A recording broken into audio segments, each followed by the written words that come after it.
Let's talk about Sabeer Bhatia. The guy who created Hotmail. He's a total legend in the tech world. But his advice on how to get successful, well, it's probably the last thing you would ever expect to hear from a multimillionaire. It's a real paradox, and we're about to dive right in. So, get this. At just 29 years old, Sabeer Bhatia and his co-founder sold Hotmail to Microsoft for this number, $400 million. I mean, that's not just life-changing money. That's the kind of number that writes your name into the history books of Silicon Valley forever. Okay, so you hear that number, and you're probably thinking the same thing I was.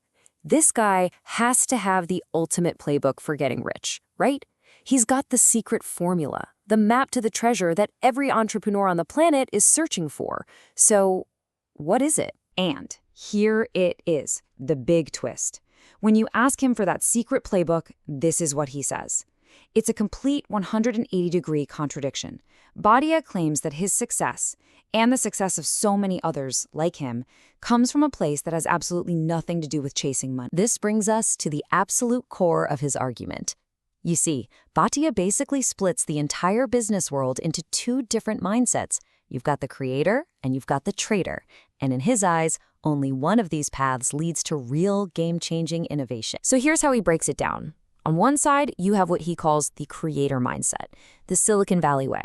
The whole point is to solve a fundamental problem that people have. If you do that, wealth just becomes a byproduct. It follows the idea. Then, on the other side, you've got the trader mentality, which he says is really common in the Indian business ecosystem. That's purely transactional. It's all about buying and selling. And in his view, it produces zero real innovation. And just think about these companies for a second. According to Bhatia, not a single one of them started out with some grand business plan to get rich. Hotmail just wanted to give people email they could access from anywhere. Google wanted to organize all the information in the world. They were all born from a genuine idea, from solving a real-world problem.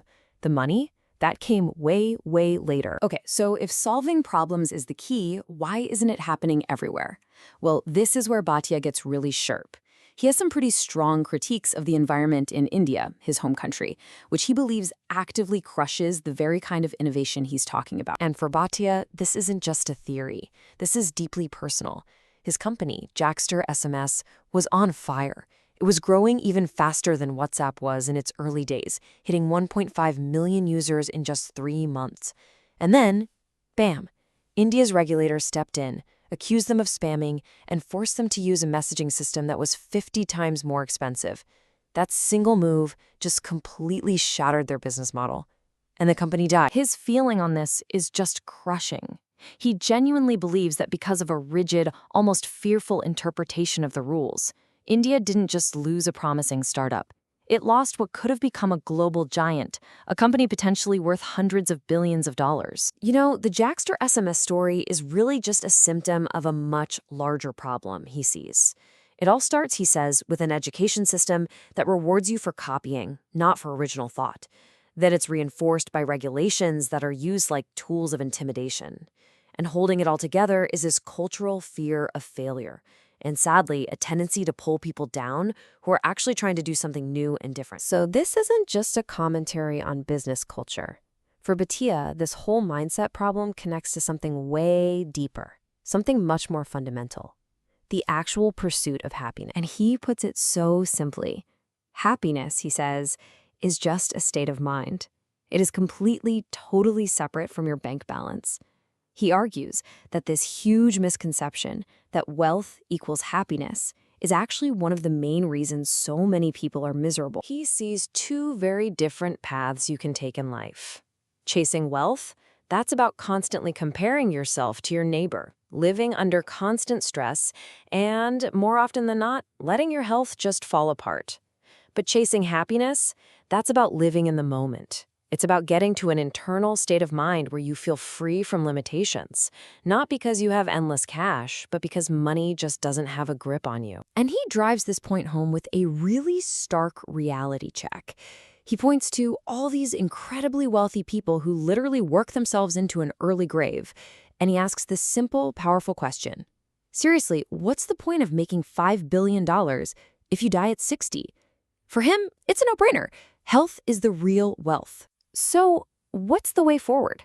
I mean, Bhatia isn't just here to criticize. He has a really clear vision for how to change things. And for him, it all starts with a fundamental shift in thinking for India's youth. His roadmap is basically a full mindset transplant. Step 1, you've got to think differently. Break away from that copycat culture.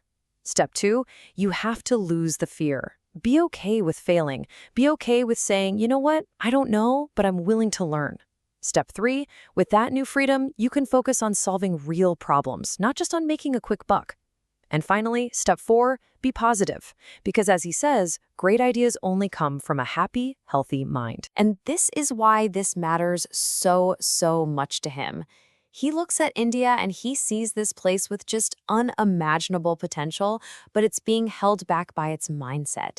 And he believes if that mindset can be changed, India could become a superpower in just 5 years. And so we end right here with the question that's really at the heart of Sabeer Bhatia's entire message. He made his fortune by choosing to change the world, not by focusing on his bank account. And his big bet is that the next generation of innovators will have to make that exact same choice.